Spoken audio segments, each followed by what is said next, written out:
Interesting political case at the Supreme Court today. Justices heard arguments over an Ohio state law that effectively makes lying during a political campaign illegal.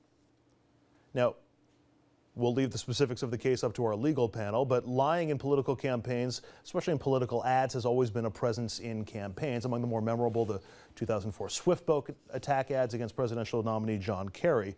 But there are an awful lot of campaign ads in every election cycle and more speeches and public appearances that can be counted. So let's forget about how this law could be enforced or would be enforced. Should lying during an election campaign be, don't start yet.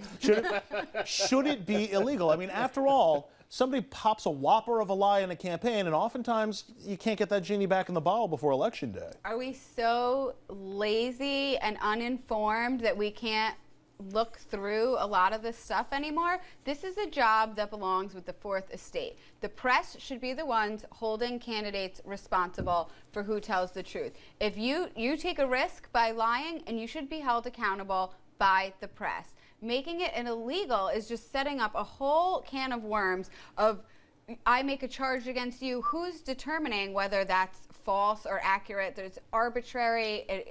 It would be a massive disaster. But we have politicized press these days. I mean, if there's a campaign ad, you're going to get one network that says, no, the Democrats absolutely right on that, and another network says, no, the Republicans absolutely. It's tough for voters out there. You know, it's interesting you make that point. Sometimes for fun, do you know what I do? I will turn... God help us all. I don't know if I want to know, Dominic. For fun, sometimes I will take the remote. Let's say there's one major issue going on, and I'll turn to Fox News Channel. Obama is the worst thing since sliced bread.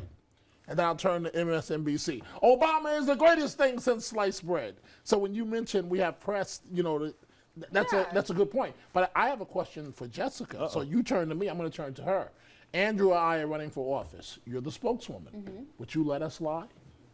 No, as for myself personally, I would never tell a lie to the press. I believe very strongly in that. I think if there's something that you don't necessarily want to talk about, or it's in your client's interest to keep quiet, whatever it is, there's ways to do it. But I would absolutely never lie. Okay, your integrity is follow-up. all you have, and your word is all you have. But Andrew or I, as the candidate, we come to you and we say, that person is lying about our record. I'm not going to take it anymore. We got to fight back. So would you let us lie then? No, you're not lying. You would come out and deal with it, and I would make a huge splash of it, have a press conference. You know, it's up to you. It's up to these campaigns. Like, you're always going to lob charges back and forth at each other. And what I view as an attack on you, maybe, you know, how you voted on something, that can be pretty night and day. You know, there's your voting record. But something you said could be interpreted maybe a little bit. There's a lot of gray area. Should you be able to sue?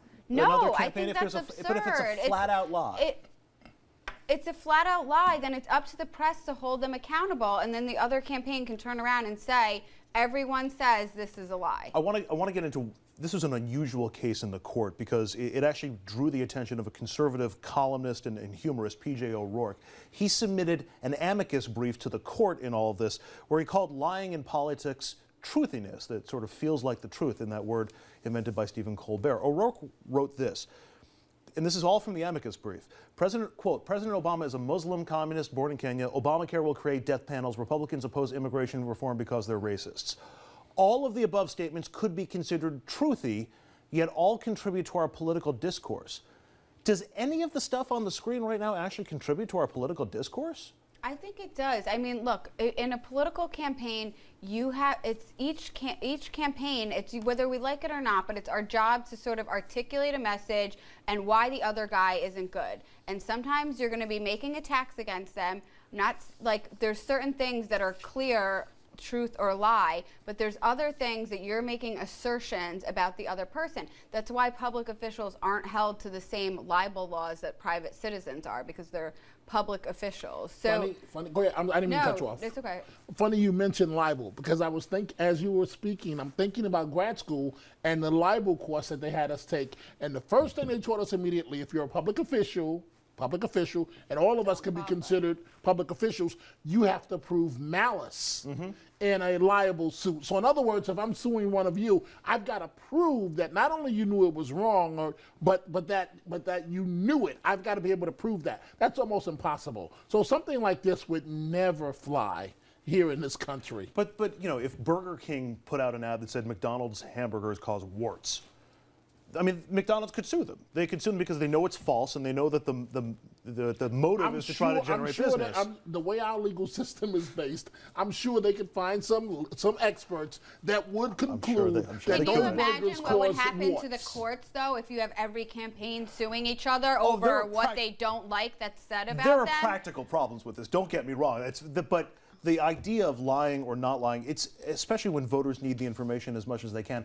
Listen, we want you to tell us the truth in all of this. Don't lie. Head to Facebook and Twitter. Sound off on today's question.